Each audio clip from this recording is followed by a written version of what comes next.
அன்பான சகோதர சகோதரிகளே, தேவ பிள்ளைகளே, கிறிஸ்துவின் மனவாட்டிகளே, உங்கள் அனைவருக்கும் நம் ஆண்டவராய் இயேசு கிறிஸ்துவுடைய கிருபையும் சமாதானமும் நம்மில் என்றும் உண்டாயிருப்பதாக. ஆமீன். இந்த நாளிலும் பரிசுத்தாவின் வெளிப்படுத்துகிற சத்தியத்திற்காக நன்றி செலுத்துவோம். இந்த நாளில் தேவனுக்கு பிரியமாக இந்த காரியத்தை குறித்து யோவான் 6ஆம் அதிகாரத்தில் 28வது வசனம். இவர்கள் யூத ஜனங்களாகிய இஸ்ரேல் ஜனங்கள் ஆண்டவராய் இயேசு கிறிஸ்துவிட்ட கேட்குறாங்க. இதில் பார்த்தீங்கன்னா இயேசுவினிடத்தில் அவர்கள் கேட்பது, அப்போது அவர்கள் அவரை நோக்கி, இயேசு கிறிஸ்துவை நோக்கி, தேவனுக்கு ஏற்ற கிரியைகளை நடப்பிக்கும்படி நாங்கள் என்ன செய்ய வேண்டும்? இப்போ அவருக்கு பிரியமானதுபடி நாங்கள் நடக்கணும்னா நாங்கள் என்ன செய்ய வேண்டும்? இந்த காரியத்தில் பார்த்தீங்கன்னா நம்மில் அநேகர் தேவனிடத்தில் நாம் கேட்டு பெற்றுக்கொள்வர்களாகவே இருப்போம்.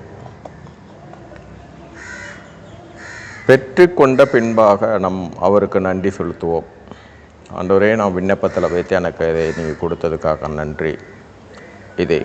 ஆனால் தேவனுக்கு பிரியமாக நம்ம என்ன செய்யலாம்?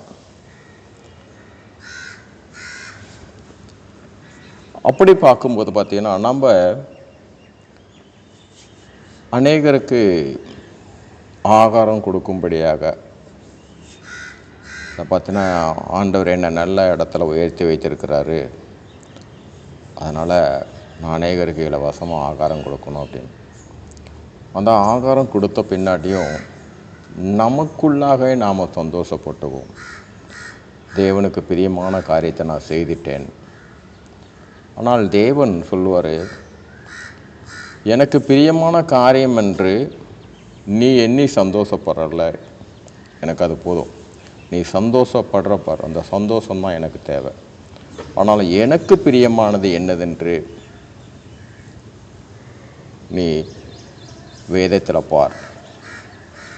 அங்கே பார்த்தீங்கன்னா இங்கே என்ன சொல்கிறார் பார்த்தீங்கன்னா, தேவனுடைய கிரியைகள் நாம் அவரை சந்தோஷம் படுத்தும்படியான 2 காரியம். ஒன்று, நாம் அவரை ஆராதிக்கும் போது அவர் மிகவும் சந்தோஷப்படுவார். 2வது, அவருடைய வசனம். இதுதான் முக்கியம். அவருடைய வசனத்தின்படி நாம் நடக்கும்போது தான் அவர் மிகவுமாக, அவருடைய கிரியை அதுதான். நம்மள்கிட்ட அவர் எதிர்பார்க்குற கிரியை அதுதான்.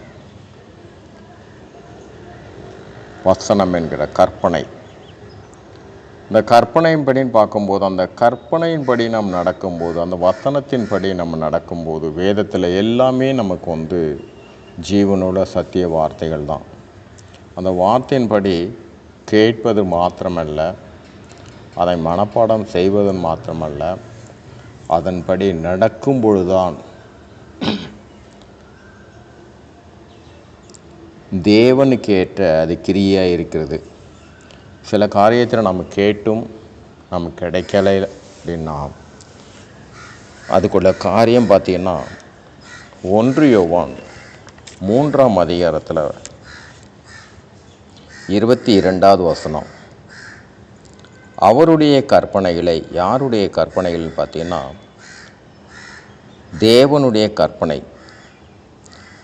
அவருடைய கற்பனைகளை நாம் கைக்கொண்டு அவருக்கு முன்பாக பிரியமானவைகளை செய்கிறபடியினால் நாம் வேண்டிக் கொள்வது எதுவோ அதை அவராலே பெற்றுக்கொள்கிறோம்.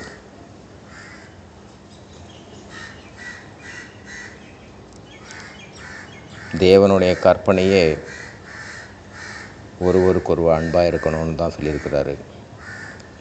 அதை தேவன் தன்னுடைய குமாரனுக்கு அதை குறித்தே போதிக்கும்படியாகவும் பிரசங்கிக்கும்படியாகவும் தேவன் அனுப்பினார். அவருடைய கற்பனையே ஒருவருக்கொருவர் அன்பாயிருங்கள்.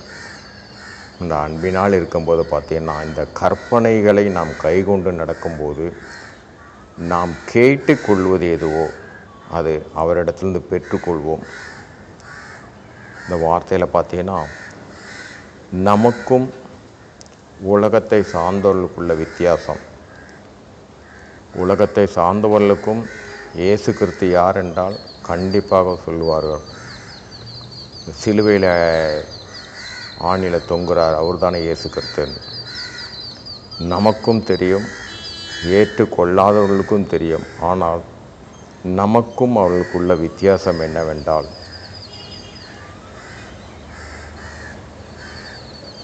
நாம் அந்த வசனத்தின்படி நடக்கும் பொழுது மாத்திரம்தான் வார்த்தையில் உள்ள கிரிகையின்படி தேவனுக்குள்ள கிரிகையில் வெளிப்படும்.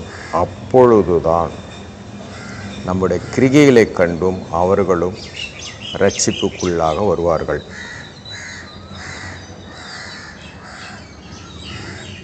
இல்லையென்றால் நானும் இயேசு கிறிஸ்துவை விசுவாசிக்கிறேன், அவர்களும் விசுவாசிக்கிறார்கள்.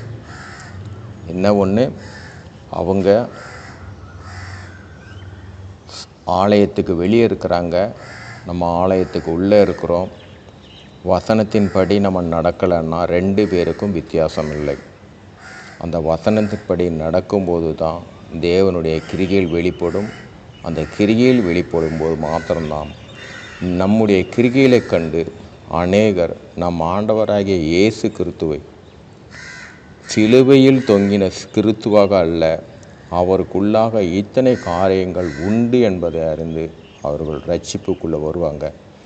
நமக்கும் அவர்களுக்குள்ள வித்தியாசம், உலகத்துடைய பிள்ளைகளுக்கும் தேவனுடைய பிள்ளைகளுக்கும் உள்ள வித்தியாசம் நாம் வார்த்தையின்படி நடக்கும்போது மாத்திரம்தான். சரி, இந்த நாளில் நாம் பரிசுத்தாய் வெளிப்படுத்தும் சத்தியத்துக்காக நன்றி செலுத்துவோம். இந்த காரியத்தின் மூலம் எல்லாவற்றிலும் மூவரிலும் ஒருவராக இருக்கிற தேவனே, உம்முடைய நாமம் ஒன்றுக்கே மகிமை உண்டாதாக. ஆமென்.